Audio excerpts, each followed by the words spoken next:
Hey, this is Glendon with another edition of the Hustler's Mindset. The title of this segment, New Year's Resolutions Are for Suckers.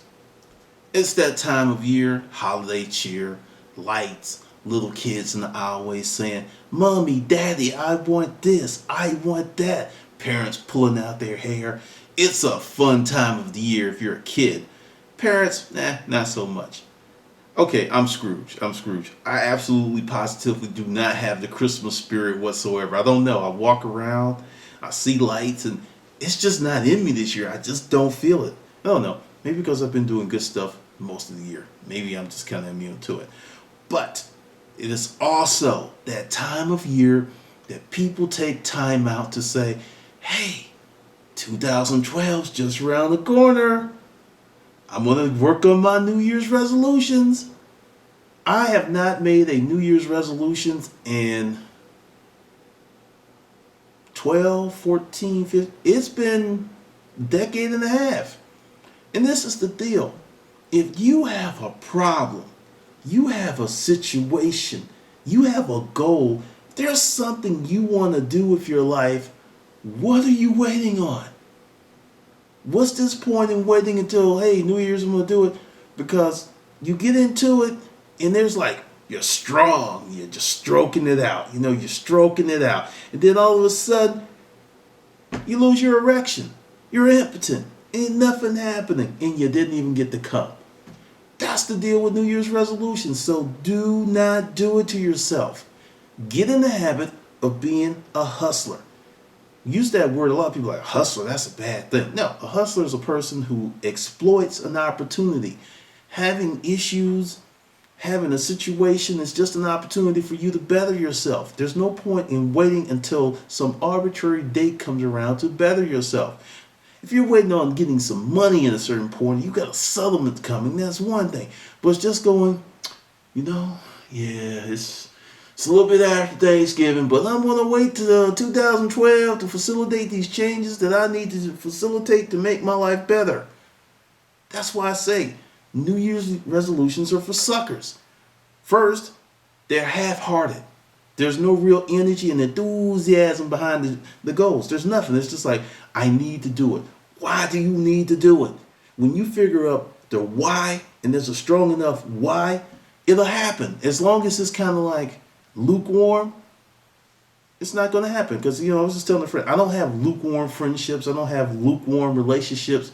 It doesn't work for me. If it's not like full of energy and juice, I don't want any part of it. And that's how your resolutions have to be. Well, actually, draw a line to resolutions. Shh. Just call it a goal. That's what your goal should be. Full of energy and enthusiasm and passion. Because if those things are not there, you will not make it through the hard times. You will not get your ass up and do the things that you need to do. Okay, I'm going to show you something. I'm going to share something since we're a family. You see, I've got tape on it. I think I need to get some duct tape to make it more attractive. This is my workout journal. When I work out, oh, there's some membership thing. It's like, these are all the workouts. All that stuff. This is what I do when I am evicting fat. And the thing is, the reason I'm showing this to you, it's not to show you that I work out.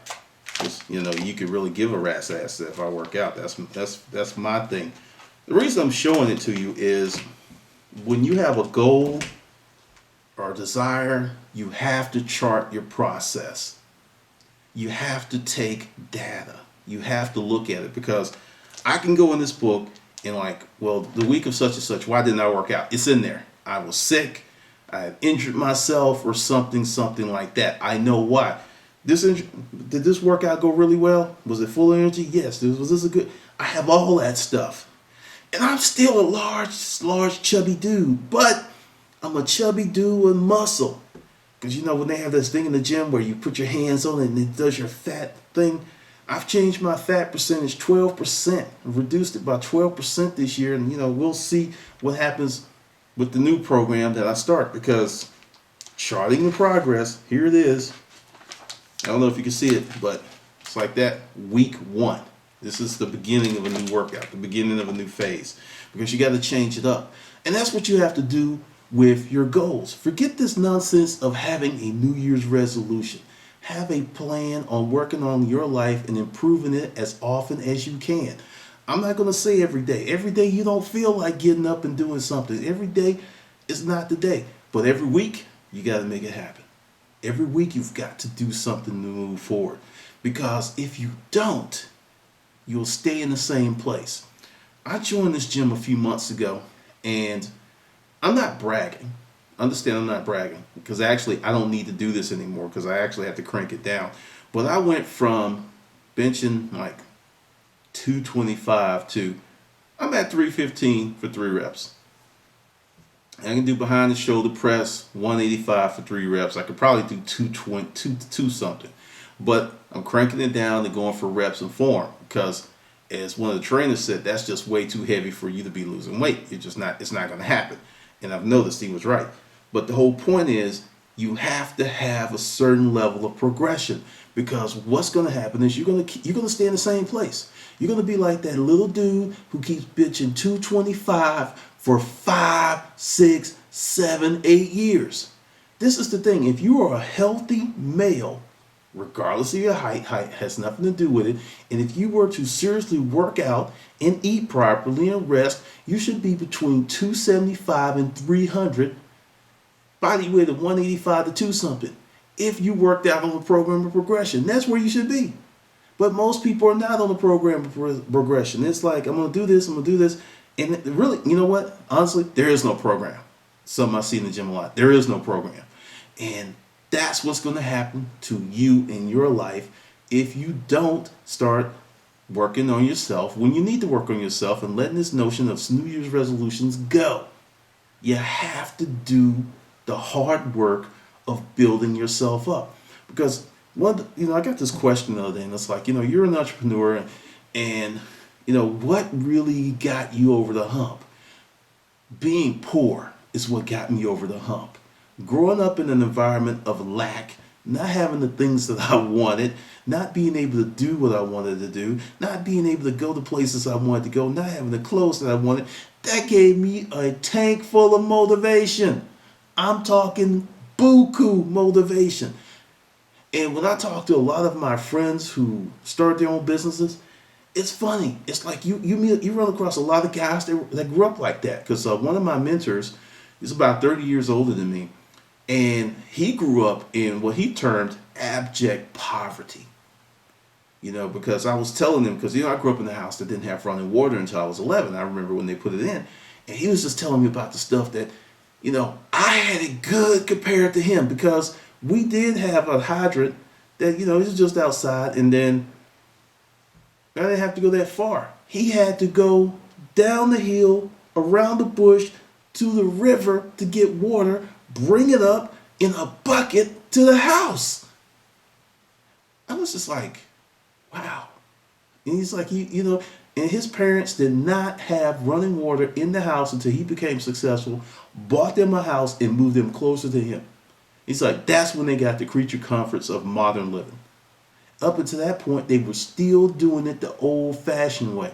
And he told me, he said he felt kind of bad because he hated to go home because he had become so accustomed to living a certain life that, when he went home, it wasn't happening. He's like, I'm not going to run my business and go home and slip water up to the house. I'm just not doing it. So what I'm telling you is, these hard times that you're experiencing are not the worst thing in the world. You've got 2 choices. You can bitch and whine about the hard times, or you can take those hard times and turn it into motivation to move you forward for a better life. It's that simple. It's that simple. Either you're going to bitch or do. Bitch or do. Pass or not pass. Or what we used to say in the Army, go or no go. That was a lot of tasks. There was no middle ground. There was no grading on the curve. Either you did it or you did not do it. It was that blatantly simple. So that's what you got to do. And to add a little juice to this, what I want you to do when you watch this video is to take not a whole day, not a few hours, not even an hour, but 30 minutes to sit down with pen and paper and write down your goals and start working on it. You don't have to take apart your day. You don't have to stop doing what you're doing on the weekend.